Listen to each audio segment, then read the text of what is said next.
data dalam perbankan dengan narasumber kita dari mahasiswa perbankan. Jadi tanpa berlama-lama langsung saja kita panggil.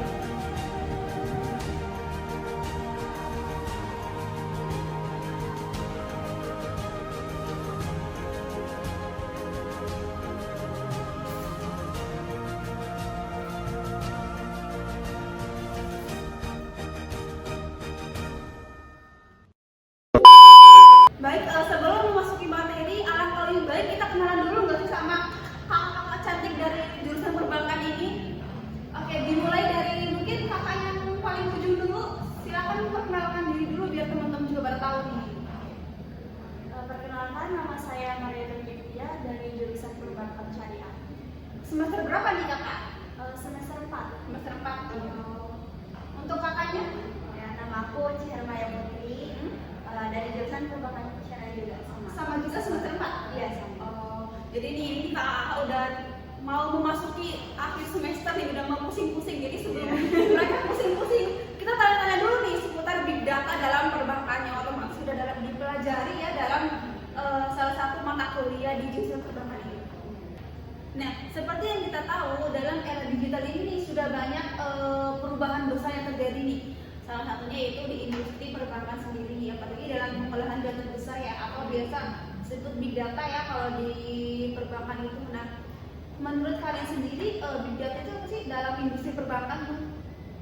Big data dalam perbankan tuh mencakup data nasabah seperti profil pelanggan, keuangan, dan lainnya lah. Berarti udah banyak banget nih data-data nasabahnya. Apalagi kan perbankan juga sejak kapan kan, misalnya dari zaman dulu gitu. Nah, semua datanya tuh kan dikumpulin di yang namanya Big data gitu. Jadi semua tuh bakal masuk ya, mulai transaksinya gimana kak? Iya, dari transaksinya. Nah, big data itu kan kayak data besar ya. Kira-kira ada nggak sih aspek yang penting dalam big data itu di perbankan sendiri itu ada nggak? Tentunya ada. Apa ada? Ada 5 aspek yang penting yang ada di big data dalam perbankan tuh. Yang pertama itu ada volume, terus ada variety, terus yang ketiga tuh velocity, itu apa sih lupa. Nah, bisa dijelaskan nggak nih buat teman-teman yang nonton apa sih itu tadi volume, terus velocity, terus apa sih itu?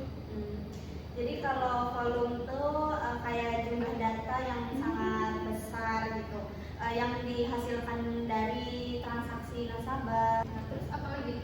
Terus tadi itu Variety. ya, apa tuh kayak berbagai jenis. Jadi kayak termasuk ketika transaksi kayak e-money, itu kan kalau misalkan bikin ATM kayak gitu kan harus pakai e-money, KTP ya kayak gitu. Jadi itu tuh disimpan di situ. Terus ketiga tuh kan apa velocity. Ya velocity. Jadi kayak velocity itu kayak kecepatan dalam transaksinya. Misal kayak transfer nih, ada orang gitu, atau keluarga atau teman gitu. Nah itu tuh cepat gitu. Jadi kayak ketika kita ngirim terus udah nyampe langsung saat itu juga. Oh iya. Terus velocity itu kayak kualitas dalam keakuratannya, kayak data itu tuh akurat atau enggak tuh jadi udah terverifikasi. Jadi kalau nggak akurat nggak bisa gitu ya? Terus yang terakhir itu tadi ada value. Apa tuh value? Value itu nilai yang diperoleh dari kepuasan dari Nasabahnya, yang bisa apa sih kayak meningkatkan peluang bisnisnya. saya mengelola resikonya. Seperti yang sudah kakak jelaskan tadi ya, big data itu data besar ya, yang mencakup transaksi dari nasabahnya, bahkan dari profil nasabah juga ada nih. Selain untuk transaksi bisnis profil nasabah tuh penggunaan dari big data itu apa sih dalam industri perbankan ini? Penggunaan big data itu yang pertama ada deteksi penipuan. Jadi itu baru tahu kalau dari nasabah tuh ada transaksi yang mencurigakan. Selain untuk bisa mendeteksi adanya penipuan.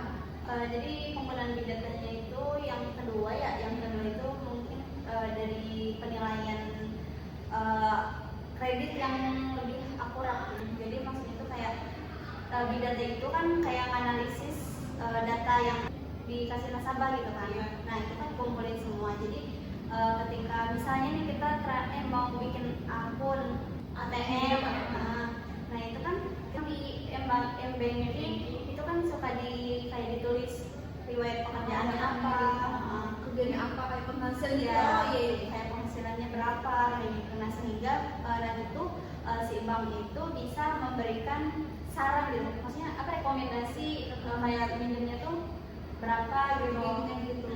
risikonya berapa, Menyesuaikan sama penghasilan Iya. dari nasabahnya. Terus selain itu apa lagi tuh?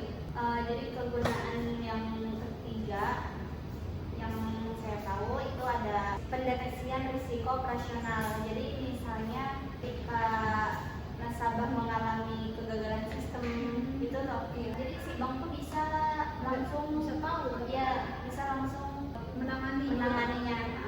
Jadi dengan big data itu ya mempermudah bank untuk mengumpulkan data kayak gitu. Biar tahu juga ya kayak masalah apa sih yang dialami oleh nasabah dalam mungkin dalam M-Bankingnya atau transaksinya gitu ya, jadi Iya. bisa tahu gitu dengan big data itu. Seperti yang sudah dijelaskan oleh beberapa kakak ini bahwa big data itu penting banget ya, apa penggunaan juga banyak ya, selain untuk transaksinya, terus profil nasabah juga untuk bisa deteksi penipuan, bisa, terus juga bank juga bisa ngasih saran kredit yang lebih baik, terus juga bisa apa, deteksi resiko operasionalnya, kinerjanya seperti itu. Jadi emang banyak sih ya kegunaannya. Selain itu ada tantangan nggak sih dalam big data di industri perbankan ini? Tentunya ada sih. Kalau tantangan yang namanya apa sih, sebuah sistem itu kan pasti ada kegunaan, terus ada kelebihan, ada kekurangan, ada juga tantangannya gitu. Apa tuh kira-kira tantangan big data dalam perbankan ini? Jadi tantangan big data di dalam perbankan itu yang pertama bisa dari ketersediaan data yang kurang struktur, yang dimana kan nasabah itu kan pasti data-datanya itu beragam gitu, Banyak gitu ya. bermacam-macam, kayak misal umurnya kan Beda-beda juga, nggak mungkin sama ya, terus kayak alamatnya juga kan beda-beda, dari pekerjaan gitu kan. ya dari pekerjaan, terus dari gajinya juga kan beda-beda gitu. Nah sehingga data-data yang ada dalam big data itu dalam perbankan nggak terstruktur gitu. Sehingga ya bank itu harus atau perlulah untuk mengembangkan alatnya gitu, atau metode untuk mengelola data tersebut supaya lebih terstruktur lagi gitu. Selain untuk apa mengelola data yang tidak terstruktur, apa lagi tuh?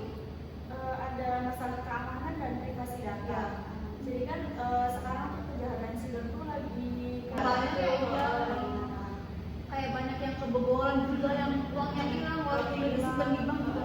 Iya, kasusnya kan banyak, kayak Sudah banyak kayak kemarin-kemarin di BRI gitu kan. BSI. Iya, BSI juga. terus jadi tuh bank tuh harus menguatkan apa sih, privasi data Data nasabah nasabahnya gitu. biar minim itu mungkin ya kejahatan siber ya, Kejahatan minim siber. kebobolan seperti itu. Nah, big data ini kan sudah bisa mendeteksi penipuan ya, data-data nasabah juga sudah tercatat. Nah, ya. Menurut kakak ini kira-kira tuh big data tuh bisa ngegantiin nggak sih peran manusia di dalam perbankan itu? Tentunya enggak sih, menurut aku ya iya. Kenapa tuh? Kenapa enggak? Karena kan big data kan udah maju banget nih di era digital, udah bisa sampai udah bisa deteksi penipuan, sampai sudah bisa bank ngasih rekomendasi kerja yang lebih baik. Kenapa tuh kira-kira? Iya, soalnya kan yang namanya teknologi itu kan dibuatnya dari manusia juga, manusia ya, juga. manusia yang buat, manusia yang berpikir, maksudnya Manusia mengembangkan ya, gitu. yang menciptakannya kayak gitu. Jadi ya nggak bakal mungkin kalau misalnya bakal Gantiin, ya bakal berganti gitu manusia tuh. Karena kan secara apa, big data juga butuh manusia, tetap butuh Campur tangan penilaian manusia. ya butuh keterlibatan lah gitu. Jadi tidak bakal mengganti manusia.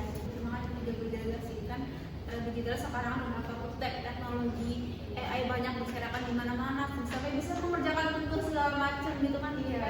Siapa tahu nanti bakal menggantiin peran manusia di masa yang akan datang. Oke, mungkin sudah cukup ya materi kita hari ini yang cukup rumit, cukup mengurus